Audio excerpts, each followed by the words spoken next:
Hello, this is Dread from Epic Builds, and today's video is a special one. I have collaborated with Vulkan, a friend of mine, with a new video. This is top 10 builds I recommend for patch 8.5 Depths of Eterra. I have given Vulkan 5 new player and budget focused builds that are better for you if you've just bought the game and installed it. So I'll be linking that video, part 1 of this video, in the description. This video is part 2 of that video, where we go over more advanced builds that take a few more uniques or higher leveled characters to get going, but will absolutely demolish the game when you get them set up and running. In this video, I'll go over 5 of these builds, what unique / requirements you need to get them up and running, and what their strengths and weaknesses are. Give Vulkan some love, he's what made this video possible, and I've watched him for a long time even before I made videos, so it's actually amazing to make a set of videos with him. So let's get into here, shall we? Void Knight Warpath recently got a huge power spike when they reworked Warpath a few patches ago to mesh better with the Void Knight's identity of dealing huge amounts of damage and being very quick.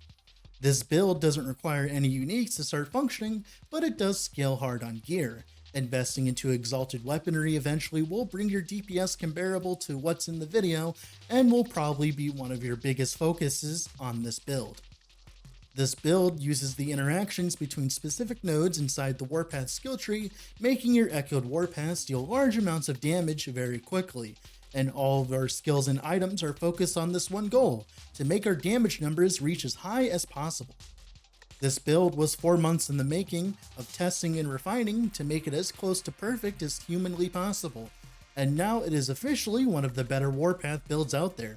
Definitely a build I suggest anyone play if they're missing the itch of full screen Cyclone builds in Legion League from Path of Exile. Bleed Hail of Arrows was introduced into the game when the unique quiver Sanguine Horde was added 2 patches ago. Sanguine Horde is the required unique to get this build up and running, and it's actually very easy to farm thanks to the first monolith, Fall of the Outcast, to have unique / set bows and quiver echo rewards, and if you are a player from the past few patches, you will probably have this quiver as it's not rare at all. The only other unique that I would recommend for this build is Valdir's Chalice, but not required to function early on, and it is easily farmable in the last ruin. This build has a very smooth playstyle in monoliths, just simply laying down an HOA after a shift and moving on, using puncture to get back some mana in between.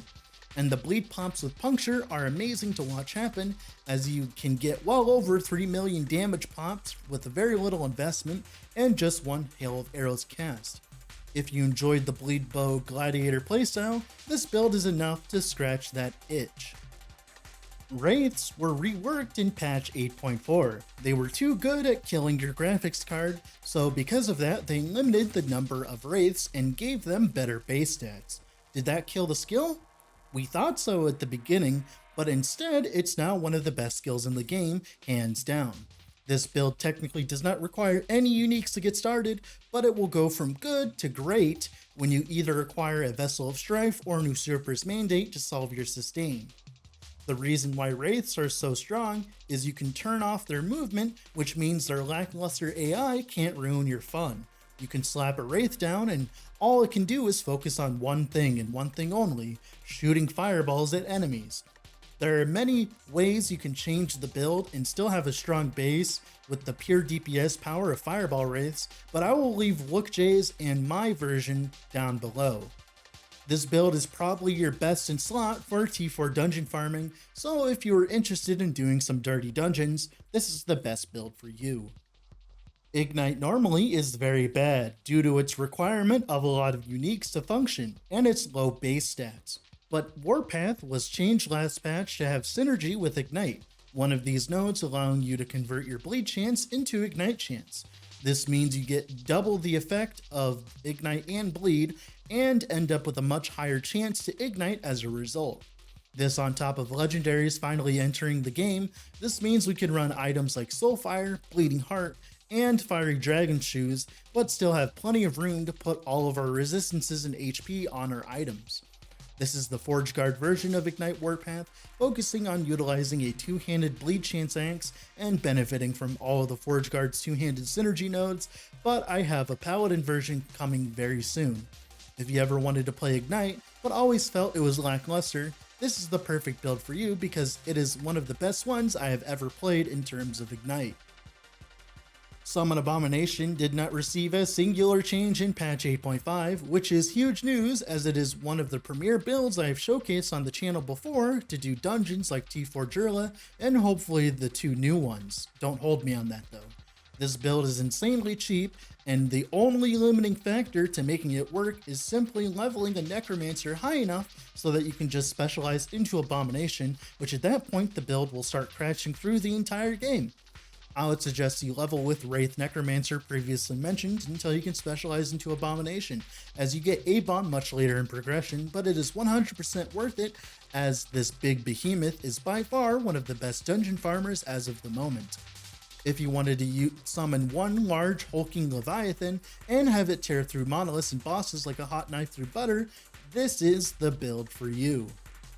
Alright, those were the 5 more advanced builds I suggest to play in patch 8.5. I have a few more videos on this topic to make, mainly one where I showcase builds from other content creators and community members that I recommend and are good enough to meet my standards. I have plenty more Last Epoch content coming in the next few weeks, so make sure to like the video and subscribe to the channel, as that's the best way to be ready for when I release more.